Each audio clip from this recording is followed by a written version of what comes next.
people, I think lawyers operate in this world of back channeling and always being quiet and not, you find the comment in the oh, we can't comment on that. It's legal. Right.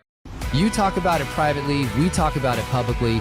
This is the Real Estate Insiders Unfiltered Podcast. Welcome again to the Real Estate Insiders Unfiltered Podcast. I'm your host, Dwiggy, along with Mr. Crazy Uncle Keith. Yes, sir. So we had Jon Waclawski on. He is the new General Counsel and Senior Vice President of Legal at the National Association of REALTORs. Yeah. Easiest job on the planet to walk into this year. Yeah, nothing going on over there with that Nothing stuff. going on over there. Tell the viewers and listeners the rundown, because this was a really insightful conversation. Yeah, super sharp guy. A political lawyer, which I didn't even know what the heck that was. So you're going to learn what that is. He talks about how he stepped into the role, what he's focused on changing. Spoiler alert, speed of communication internally and externally was a big piece of it. Changes that have and have not been implemented since the settlement, even though they should be, kids. Governance and how that should change, pretty juicy. You'll definitely want to plug into that part. How NAR is de-risking the business and what that even means. And look, the thing I took away the most, one of the things I really respect about people is when they know what they know and they know what they don't.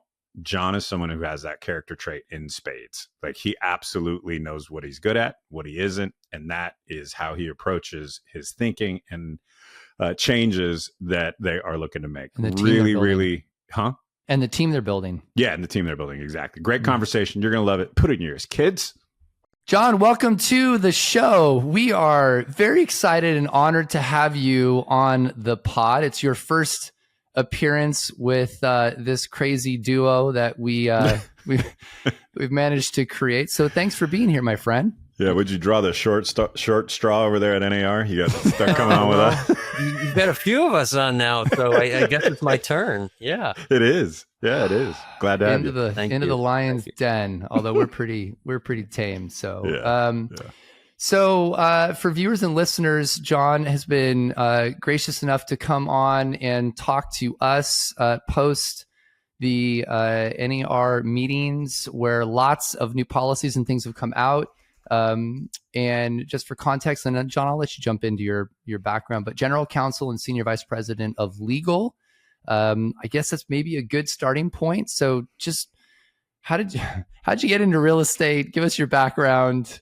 And obviously I know you've been in other roles at NAR too. So I'll let you start there. No, fair. And thanks for that lead in. My journey with NAR started about 8.5 years ago. Prior to that, and arguably still today, I'm a political lawyer. And so I've been trained in political law, been practicing ever since I left law school almost 18 and a half years ago, which means, when you say political law, people are like, well, I'm not sure I know what that means, but Good, thanks, because that's what I wrote down. I said, WTF is political law. Yeah, so hit us with that. Yeah. Think about campaign finance laws, election laws, lobbying laws, ethics, government. And so cut my teeth in the political party infrastructure at the national and state levels, working for candidates and political committees and super PACs and all of the things, right? And was in private practice when the opportunity to join NAR came about. They were looking to hire a political lawyer, which was very interesting to me as a private practice attorney, because there aren't many organizations, let alone trade associations, that have in-house political attorneys. Sure. So makes sense. I knew nothing about this organization called NAR, National Association of REALTORs, at the time, but I was asking around with my colleagues and people I knew in DC, and they all spoke extremely highly of their advocacy efforts and their presence. And I learned very quickly just how robust NAR's advocacy is, or was at the time, and continues to be obviously today. But so fast forward a little bit, I interviewed for the role, and it was really an interesting time, to be quite honest with you. Think back to 2017 when the organization then was in a moment of transition from Dale Stinton as CEO to Bob Goldberg. To Bob, sure. And quite literally, it was in the months of the organization finalizing that CEO search that I was brought on. And I was obviously ignorant, knew nothing better than finding my desk and keeping my head down and doing the work and learning about the organization. And there was chatter in the hallways, there was drama at the time, everything. But of course I was oblivious to it all.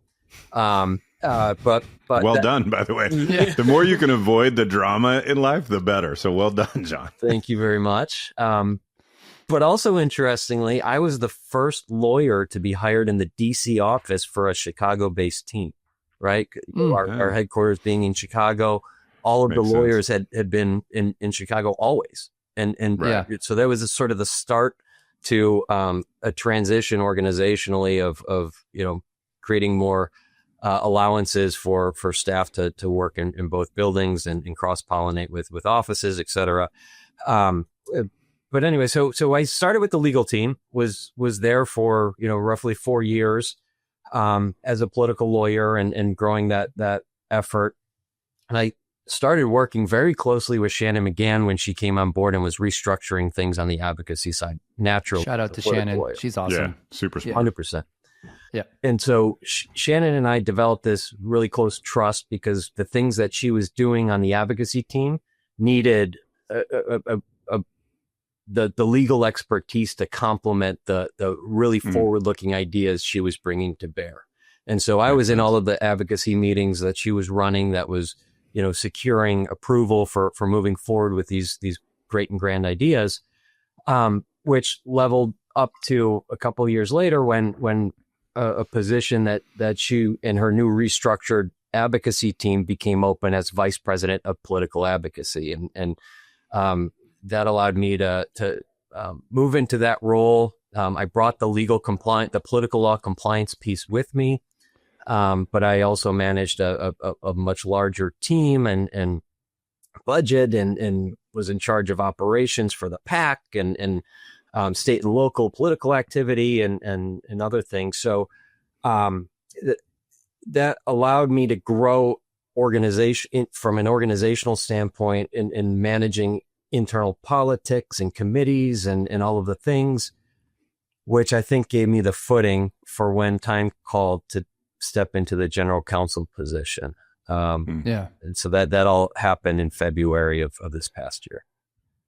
That's awesome. Yeah, I mean, congrats. That's a really cool career path up, outside and in the organization and then working through. We've had Shannon on the pod, by the way, for viewers and listeners. We'll link to those essentially shows. She's the head of advocacy for, I don't know what's her exact title, Jon, do you know? She's Chief Advocacy Officer. That's right. So she's been on the show, I think, once or twice. So we'll put some links in the show notes, as Keith mentioned. But she's a powerhouse. And, I was saying this the other day, and then we'll dive into some rapid fires and then get into the meat of the conversation, that I think it's extremely important, despite all the controversy that's going on. And we'll talk about some of that today. Controversy? Huh. Yeah. Never a dull moment. I guess but so. that whole advocacy piece is so critical to what's happening. And for viewers and listeners, just recently, Kevin Sears was on the Hill testifying in front of a committee. I forget the committee, what it was, but House Financial Services Committee yesterday. Okay. So, literally representing our industry, talking about the housing problems in this country. And, it was televised. So, I mean, I think sometimes people need to just come back and realize there's a much bigger machine going on here to have that voice and have that influence within U.S. politics and housing policy that we sometimes forget. And, obviously you're part of that too and have been. So thank you for that. It's kind of a long-winded way of saying that. Can I ask one Washington question before we get into other stuff? Shoot. You can reserve the right not to answer. You probably have a really good way of saying that as an attorney, but it seems, first of all, I'm somewhat apolitical. I kind of, it all makes me crazy. So I try not to pay too much attention to politics just because for my mental health. But it does seem like housing affordability is becoming a platform that is meaningful across both aisles and getting discussed more than it has been at any point in the last, certainly 5 years, maybe even 10 or 15. Is that true? or is that just how it seems to me? And do you think that trend will continue? I think you're 100% spot on, Keith. And frankly, in my former role, one of the things we were prescient to in the last election cycle was just how robust the housing conversation was on both sides of the aisle. And it's continuing to be that case. It is an issue or issues that both parties can attach themselves to that resonates with the electorate. And that's not going away. And that's good news for us as an industry, right? Like it's like it doesn't seem like we can agree on much nowadays, but man, if we can agree on that, that's not bad for our industry and the trajectory of it, right? That's right. Yep. All right, cool. Thank you. I know we got other stuff we're going to get to, but whether solutions can be rendered. Come on, let me stay in my optimistic little happy bubble for like 15 minutes. But again, to your point, this is exactly why we need to have a seat at the table. Absolutely. So, great point, James. That's a great point. Yeah. All right, Keith, kick us off. Okay. I'm our designated reader for this podcast. So favorite book or podcast? What? It's totally true. Yeah. Favorite book or podcast? What would you recommend anybody listening read or sort of put in their ear to grow? Well, this past year, I've not been able to read a single book. I believe you've been busy. Briefs. John and I are like legal briefs and the law. John and I are also like, but I think I am under contract to plug the Advocacy Scoop as my favorite podcast. Yeah. Well done. Of course you are. Yeah. How much did Shannon pay you to say that, by the way? I'm sure there's a dinner involved. She pays him twice a month when he gets his checks. Yeah. All right. But all jokes aside, that pod is a good one. And it's one that doesn't get nearly as much run as it should, because you're sort of like, it's maybe not how you could sell another house, which tends to sort of attract people in the residential real estate space. But I would recommend any leader for sure. Like you don't have to listen to all of them, but that should be on your, you should subscribe and have it be a follow. Well, just to your last question about Washington, Keith. I mean, they're talking like Shannon's talking about that stuff. Every podcast episode, how the sausage gets made, what our seat at the table is truly, and how we're moving the needle or attempting to. So. Yeah. She is very, very passionate about it, and it is awesome to listen to her. We were having a glass of wine once, and I forget, we were in Boston actually, and I was like, hey, or at the NAR National Convention, I was like, hey, you gotta take that nerdy Washington stuff down to like my level where I can interpret and understand half the shit you're saying. So, but she's got a lot of passion, and it is a great thing. And you're right, Keith. People should absolutely know what is going on so you can talk about it from an educated perspective. And our industry should absolutely be paying more attention to what's going on. So they're not, I do keynotes and I'm talking about some of these issues, and I know a tenth of what Shannon does. And I'm like, the room is completely silent, just staring at me like I'm talking a foreign language. So our industry's got to be better at that. Yep. All right, let's dive in. So we got you here for a lot of reasons. We'll start at the top. And just viewers and listeners, just for everybody's context, as General Counsel, Keith and I ask questions. He may not be able to answer some stuff. And if he does, it's just part of his job is not to answer. So just want to make sure we preface that. That being said, you took over as General Counsel earlier this year. Obviously, it's been a rough few years for NAR, and Keith and I can also speak to the same thing. We've been through a lot of the same litigation. So talk to us about what you've changed since taking over. And by the way, when did you take over? Was it February? I forget it took over mid-February, right? Mid-February. Okay. Yeah.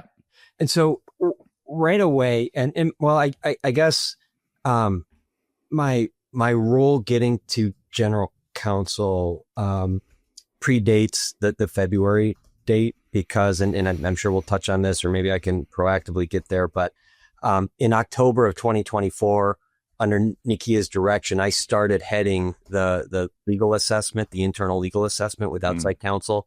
And so that's a preface, but I'd say initially, to answer your question, what was apparent to me is that legal needed to be as it was when I first joined the organization, and that was a standalone group within the organization that directly reports to the CEO and is responsible for its its primary mission. And it had morphed over time to become part of an umbrella operation. It was one of many teams that reported up to our chief legal officer, who then reported to our CEO. And so the case that I made is that if I take this role, we need to have that rebalancing internally.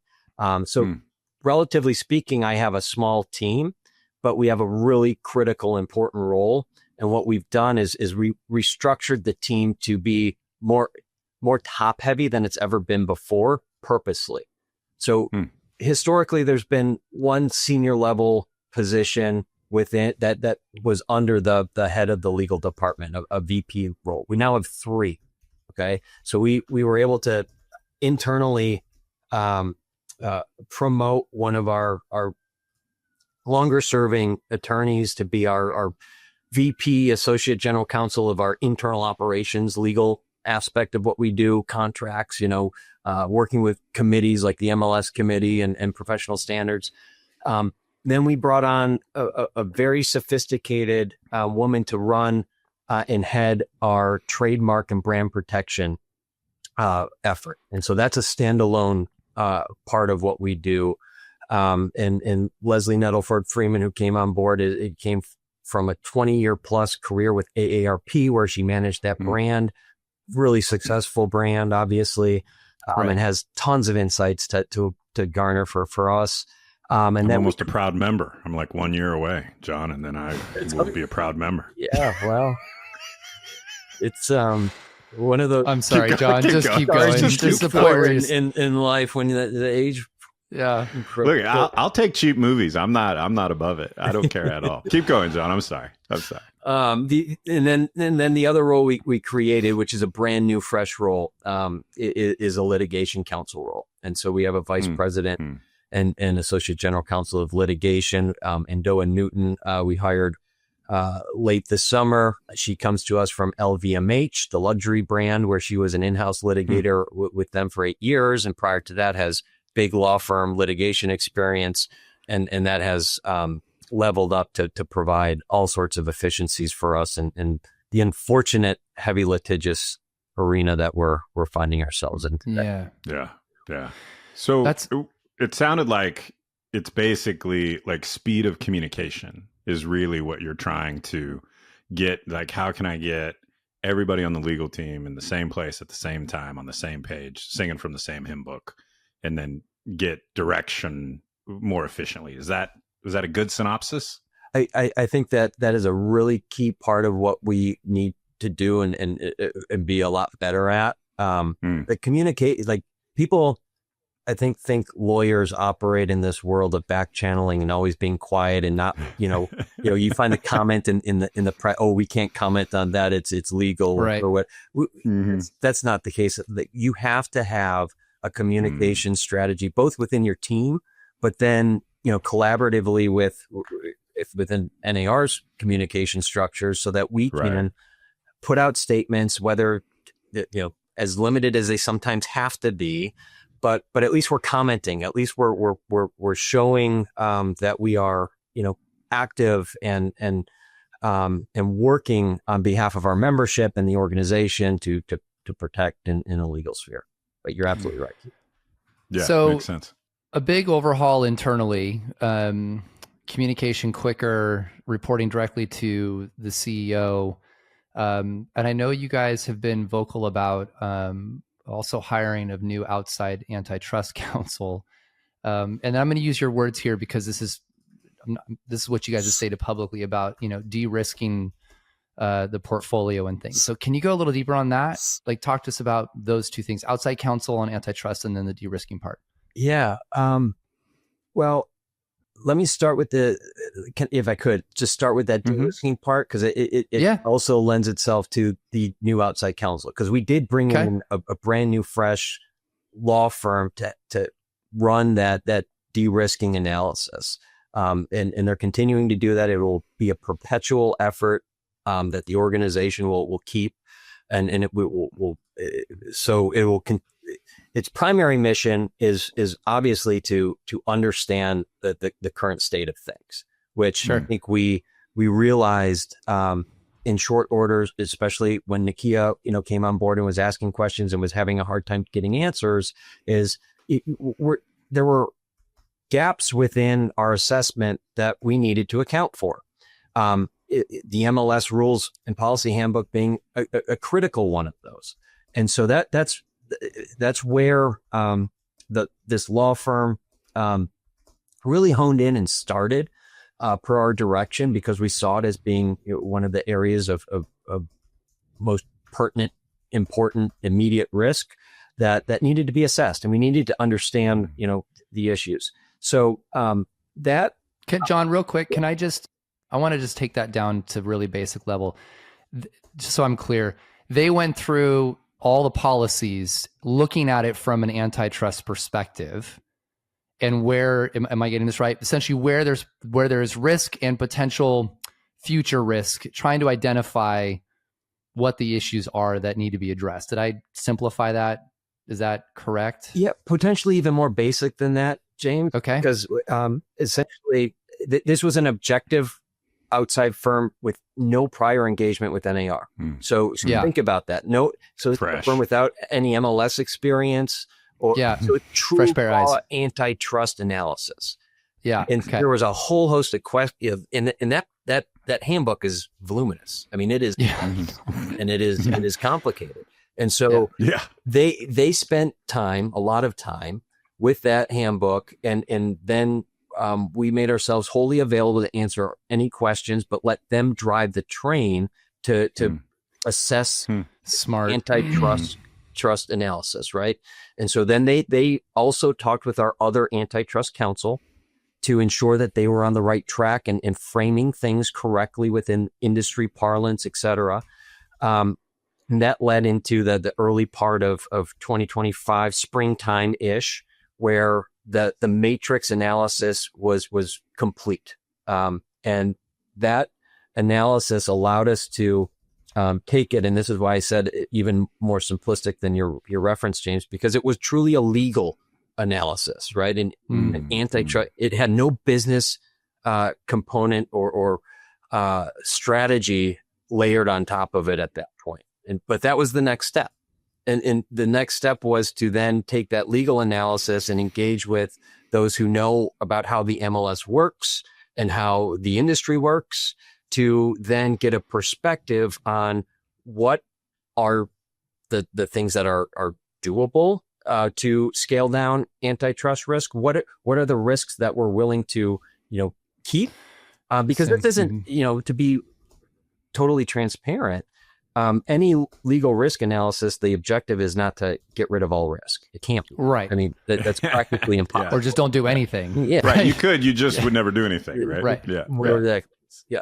So and that's where we find ourselves, and you've seen action throughout the course of this year, right? With changes that the MLS committee has brought forward. We still have to leverage our governance process to ensure, and I know that's a hot button word these days, but our governance process to ensure that actions, are taken and policies adopted. So, March, the multiple listing options for sellers was informed by the legal risk analysis.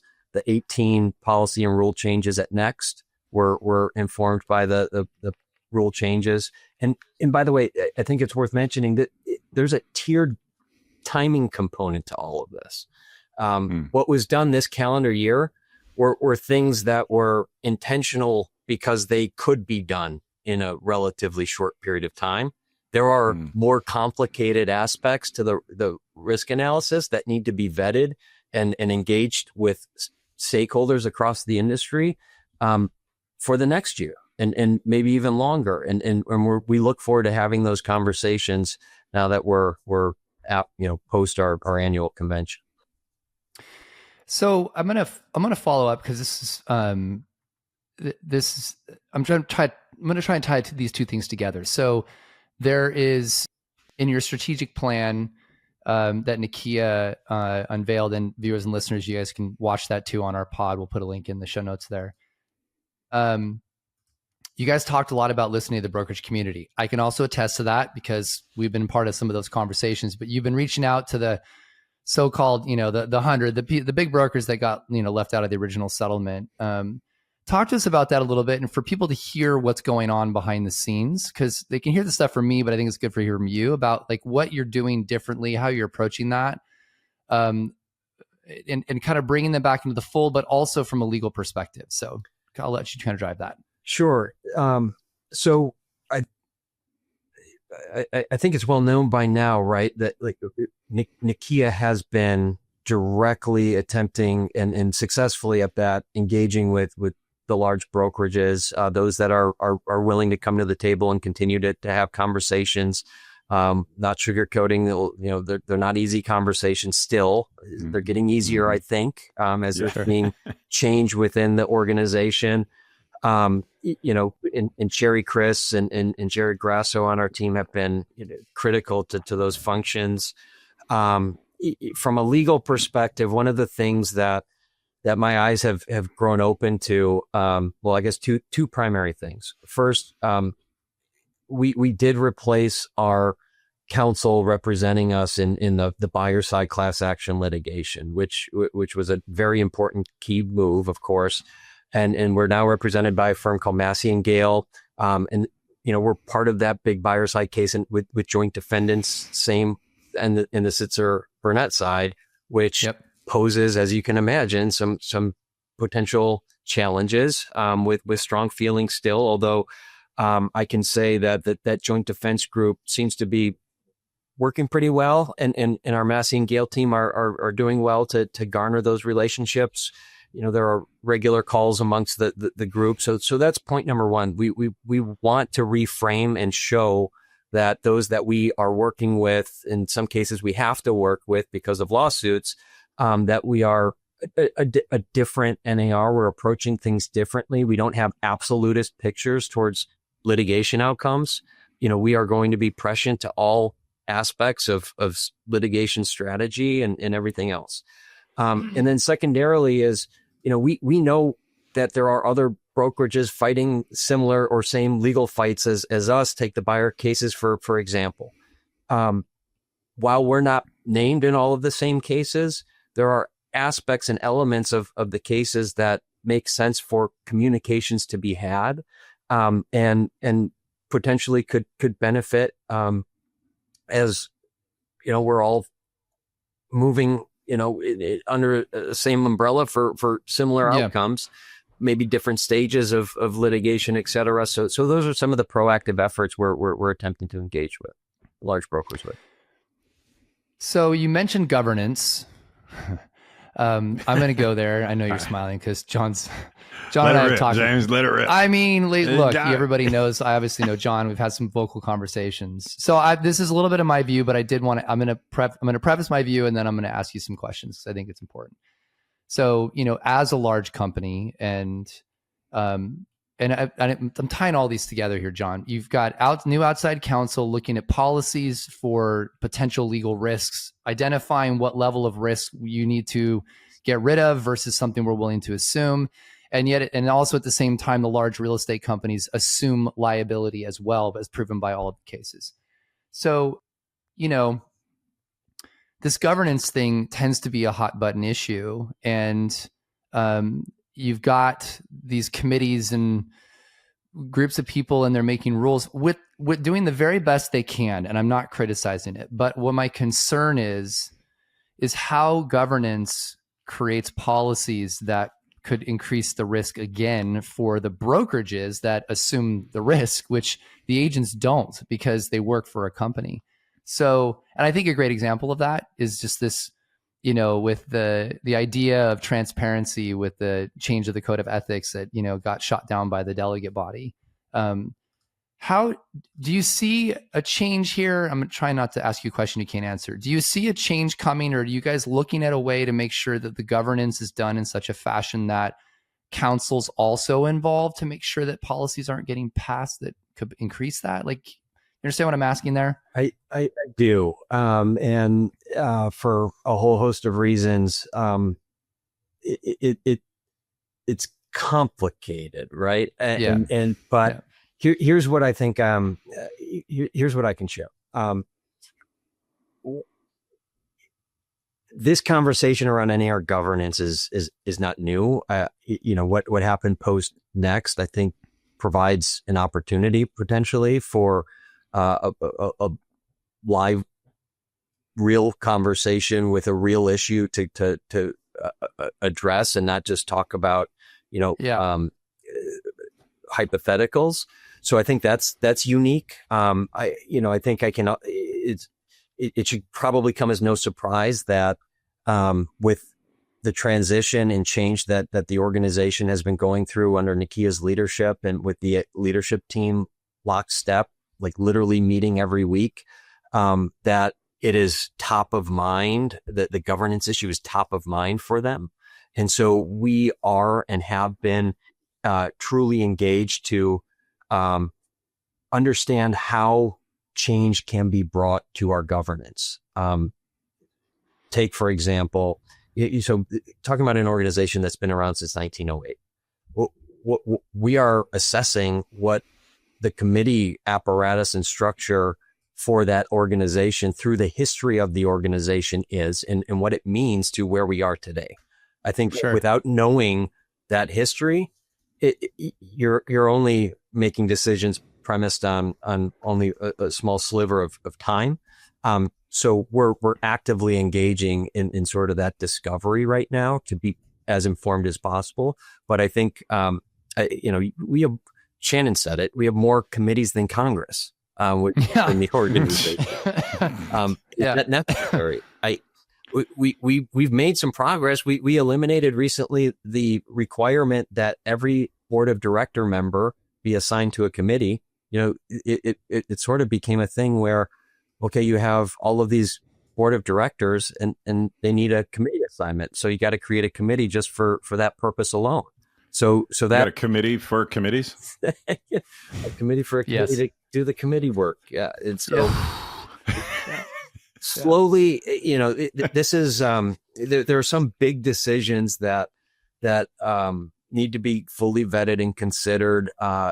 Mind you, I mean, I think you guys are aware, but maybe your audience isn't. Like, it was just a few years ago that it came before the board of directors and delegate body to remove the delegate body, and it was voted down. The delegate body has to vote themselves out. It's a complicated, challenging, complicated situation. Yeah. Can I ask an off-topic? It's an off-topic question. As someone who is impatient, that's me, not you, by the way. Because what you have to do, I imagine you need supreme patience. As someone who is impatient, I hear these things about like a committee for a committee, and it's easy to poke fun at that, and I won't, because I think when you get something big, it has to go slower, right? Tankers move slower than speedboats. That's just the way that things work. How do you balance the need for speed? I just went Top Gun. How do you balance the need for speed and the need for patience? Because big things take longer at big companies. Like, how do those two things sit next to each other? Especially in this climate. Just correct. To put a just to highlight it. Yeah. No, that's a really good point, and a really tricky aspect. I think we've improved from a governance structural component to achieve that by. I mentioned the last go round of governance changes that were in 2021 that slowly took. So in 2024, you had implemented for the first time the component that allowed for the executive committee to make decisions that the board of directors otherwise had to previously. And the executive committee meets 4 times a year instead of the board, which is twice. And there's much more flexibility and opportunity that were achieved through those sorts of things. So you still have these NAR constitutionally required things that must go before the board, but everything else can go through the executive committee now, which is great. Makes sense. Yeah. So you're finding ways within the system to speed it up without breaking the system, which is a little bit of a magic trick, right? Like, that obviously is something that you have to think through and be purposeful about. That's right. Makes a lot of sense. I think it's important. And this is James Dwiggins' opinions just for everybody to hear, right? So I think it's important that I know there's going to be a lot of NAR members who listen to this podcast, and I'm sure board of directors members. And sometimes I ruffle some feathers with the things that I say. And I'm going to add the following statement. I've been in this industry a long time, John, and there are lots of people who volunteer their time and do an amazing job. Sure do. But there also should be some qualifications to be on a committee. Like, I don't think that's unreasonable. You don't hire random people that have no qualifications to do a job. Like, you go through a resume to figure out if they're qualified to do the job. I think that's an easy step that could be done internally of, these are the committees, this is the background that's required. You can be nominated, but you have to have qualifications to do that, is a very good starting point. But as somebody who's been sued into oblivion, along with a lot of the other people, any decisions that could have massive legal recourse should really generally, in my humble opinion, be general counsel, outside counsel, large companies, small brokerages. But in reality, it should be a much more finite group of people that make those conversations and are part of that, because I can't tell you how many times I've been on a committee or a board, and all these people are going to listen, they're going to nod their heads and they won't admit it. It's like where somebody shows up, they've never read the notes, they have never read any of the content beforehand, and they're voting on something they don't understand. And I worry that that's just going to cause more, to Keith's comment, we're tanker ship when we've got to be moving like a speedboat in the current climate. And I'm not asking for you to respond to that. I think that's a really important thing for people to understand, is that there should be a separation of both qualifications to a committee, even if you keep all of them, qualifications. But man, legal-based stuff has got to have the best, which you're doing, qualified people in that room who understand the repercussions and honestly, have skin in the game on those repercussions, to be part of that. And otherwise we're just going to keep getting into the same spot. So that was my rant. I just felt like it needed to be stated, because I know our audience is wide, that nothing I said there was unreasonable. It's logical. Like, we have to start be thinking more strategic about where our climate is. Did you want to say anything on that, by the way, before I move on? That's you can say no. I want to give you a spot. Interesting opinions, James. Interesting opinions. Yeah. All right. Then I'm going to take it to where I'm going to ask you some questions I think that are relevant. So in the same sort of vein. So we've got about a year and a half since the settlement was implemented. It was August of 2024, right? So I'm just shy of a year and a half. And I would love for you to do a couple things here, if you could. Can you reinforce a few of the things that are required in the settlement, like just the general basis of NAR's understanding of it? Because we're going to cast the net wide again on this. And then I wanted to get granular just on like one topic. Is that possible to do? Just the basic outline of what so that us as an industry are aligned with what Mr. Ketchmark and Mr. Braun and everybody else over in that group understand as well. Yeah. Let me maybe take a stab at like generically describing the settlement from, because I think whether it's practitioners, associations, brokerages,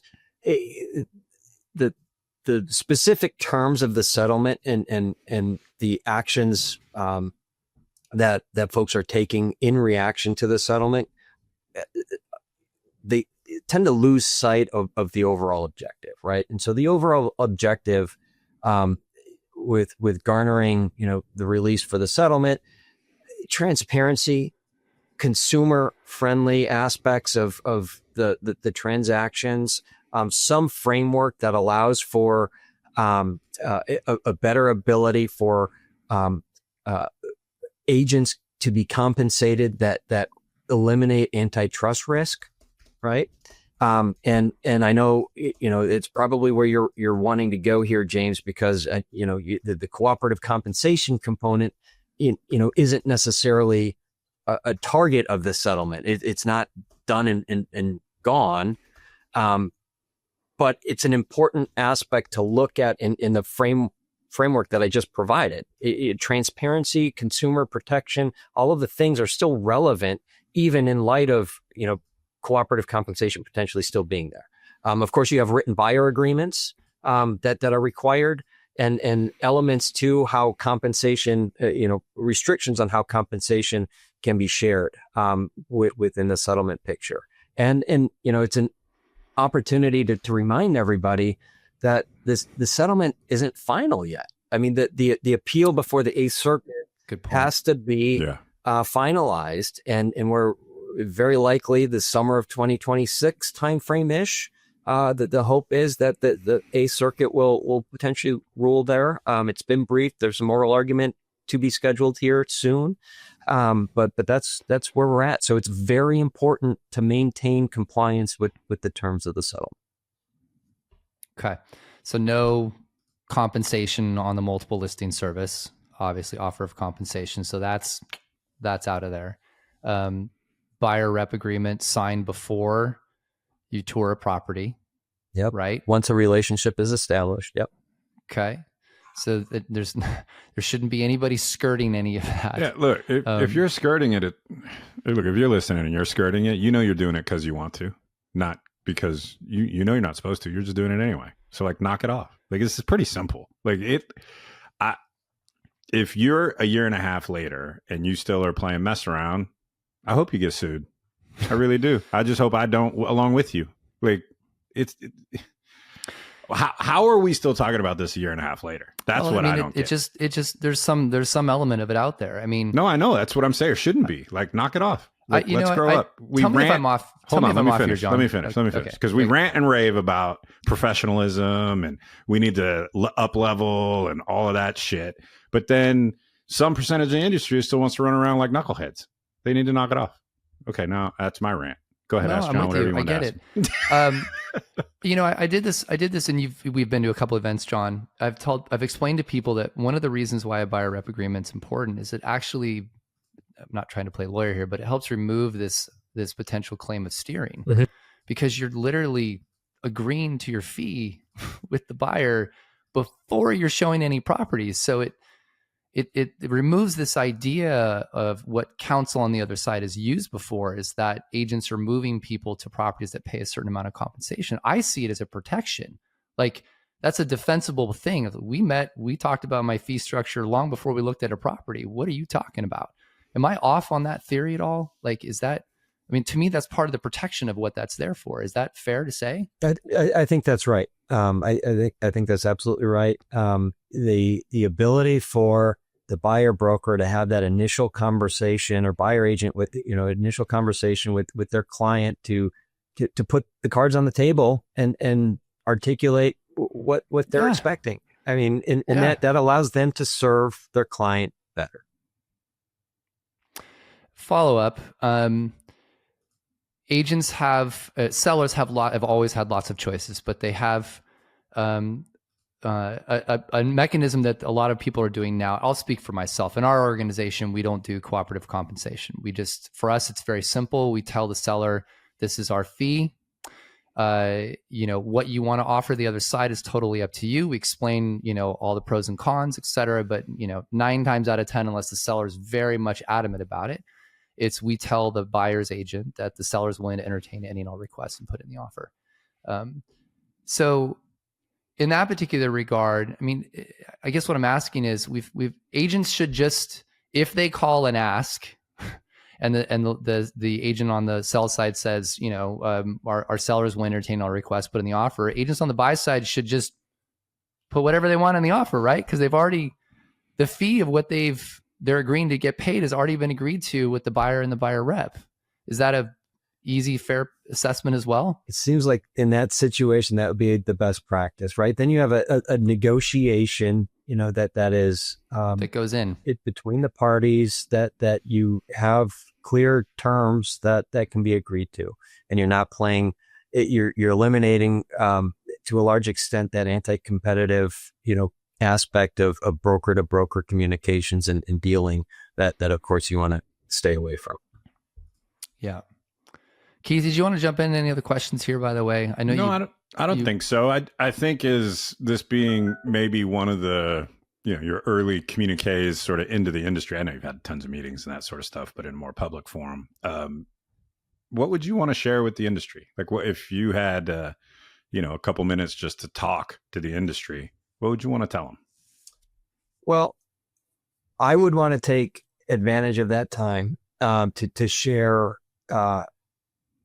what my mindset is. I would make this about how I'm approaching what I do at NAR and why it's different, I think, than previous. And I think the floor is yours. Do it. And I think that's important, critically important, because it helps level set and share the new way that we are at NAR focusing our efforts on a holistic improvement plan, from treating the organization like a business, from considering all stakeholders that we're accountable to, which are an incredible number, by the way, and diverse and all with their varying opinions, and knowing that you're not going to please everybody at the same time. Where I fit into that whole picture is I liken it to the side seat to Nakia, our CEO, whispering in the ear of, these are risky issues. This is the legal risk that we need to consider organizationally as we move down this business decision path. And that I don't truly believe that informed whisperer from the legal perspective was there to adequately guide the organization, and from a risk mitigation standpoint, and that's what I'm hoping to bring. I'm not, as I've told from the bio that you allowed me to roll into, I'm not a real estate attorney. I'm not that. I'm not an antitrust lawyer, but I know this organization, and I know how to navigate very complicated, difficult situations. I read a lot. I ask a lot of questions. And I want to, I'm managing a team who's much smarter than myself, outside counsel who know what the hell they're doing. And we're achieving success along the way. We're probably going to have some setbacks along the way too, but we're going to be more strategic and laser focused on the de-risking aspect. And what it means for the industry. They aren't going to be decoupled. And I think that would be, Keith, now that I'm going through this, the primary takeaway, because people get scared. Yeah. I've heard it directly when I talk about de-risking and how, legal is going to inform these decisions. And they're like, oh, the lawyers are going to be involved all along. No, like the business decisions will still be made, but legal will inform them. So at least we're knowledgeable about the risk portfolio, and the risk we're willing to take on, and that risk that we're willing to shed. But no business decision will be made without that. And no business decision will be made without keying in on stakeholder involvement. That it just can't happen. That's a great answer. Yeah. I mean, it's obviously with what we've all been through in this industry, de-risking is a good idea. But doing it through the lens of the human beings that we serve at the transactional level can't ever be forgotten. And that's really what I heard you say, right? Is at the end of the day, it's how do we help the people that we're supposed to help, but do it in a way that is the safest for them and for us, right? And those things can change and evolve over time. And you're in the process of processing all of that and sort of recalibrating the direction, which I think is necessary, needed, and valuable. Just another comment on top of that. I mean, as I mentioned, I don't want to glance over that, but you've also been out in the field on stages, because I've been to a few events where you've been, and like you're talking about these things to the public too. And your approach has been different, and I appreciate that, because you're addressing some of these things head on, where candidly previous counsel would not answer or talk about stuff or was very vague about it. And I think that more transparency is important for people just to get an understanding of where things are. So I've noticed that really seems to be a thematic. I mean, Nakia's done that. Yeah, Nakia's done that. Sherry Chris was hired to do that. Jon, you're doing that. I mean, it seems to be thematic throughout the leadership team, which is, to James's point, really needed and appreciated. Well, my friend, I appreciate you being here, giving us some background on sort of where things are and what's happening.